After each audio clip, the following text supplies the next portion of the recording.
rebere igikoni kirajagaraye everywhere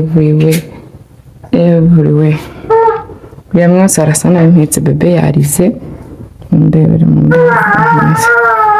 basi dore hano ndi kuhakora vuba ndi no kumesa mana yanjye ngiye kugira vuba amakore ndabereka harangiye ukuntu haraba hasa neza.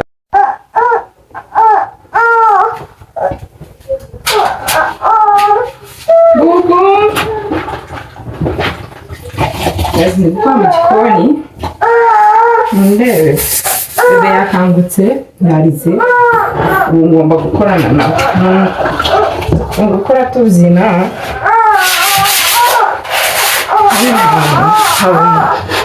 haba hari umwana abantu batazi ko munsi ya gaze habamo umwana. Ibi bintu byose byavuye mo hano munsi hano n'ahandi hano munsi harimo umwana wa wundi wa mbere ibishyimbo, karoti, imiteja, ifiriti byose biba byaravuye mujye mugena abana bafite iriya ifuru nayo urayikura baby sorry urayikura nayo ukayikura ndebe ibintu byose ibi nibyo mvanyemo umwana akoze nawe yananiranye basi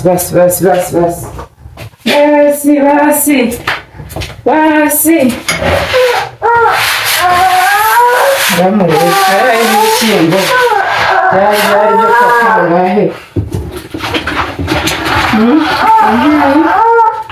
uravuye rero ugomba kubikora mbanza ngacishaho gutya n'amazi arimo akawumo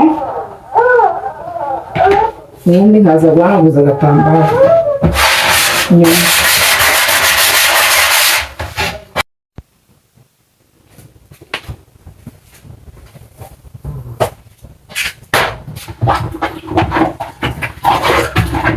amaze gusinzira yarahaneshereje umutwe so noneho udanagure fina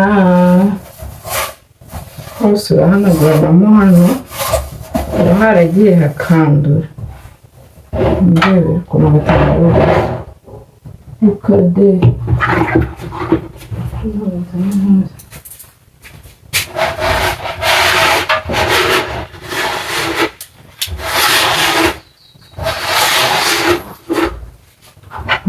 ifiriti n'ibishyimbo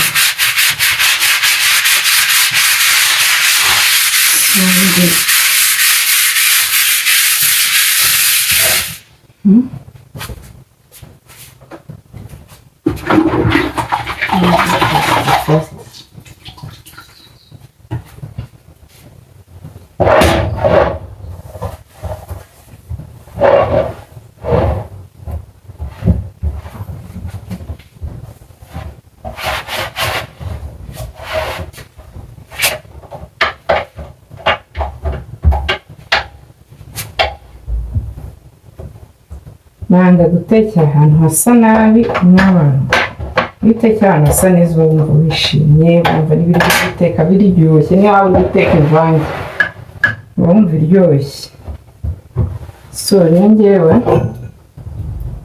uko mbigenza gutangira guteka ubu byibura harahumetse kandi ngiye guhita ntangira guteka aka kazi ngakora buri munsi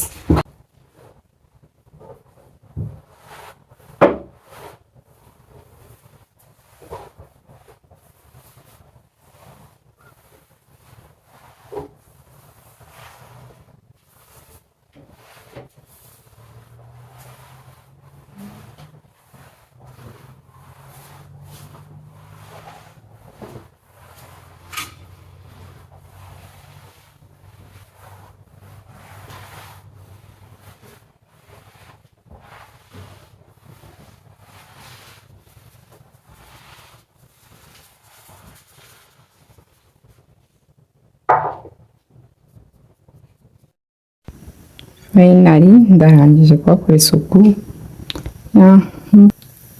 Yego nahise nshyiraho, ndatetse nshyizeho hano amazi y'umuceri, yarangiye gushyiraho imboga. This is the final. Ntabwo hateye isoni nka mbere. Yego nuko mba nimereye hariya, ntabwo ndashyira mu bintu byose byashize, ngomba kujya guhaha. Hano hasi nashyira ibitunguru, ahandi ngashyira ishu, ahandi ngashyira ibiryo bitandukanye, hano amakaroni, ibintu nk'ibyo. Ngomba kujya guhaha. Iki ni igikoni cyanjye pa, nuko kiba kimereye.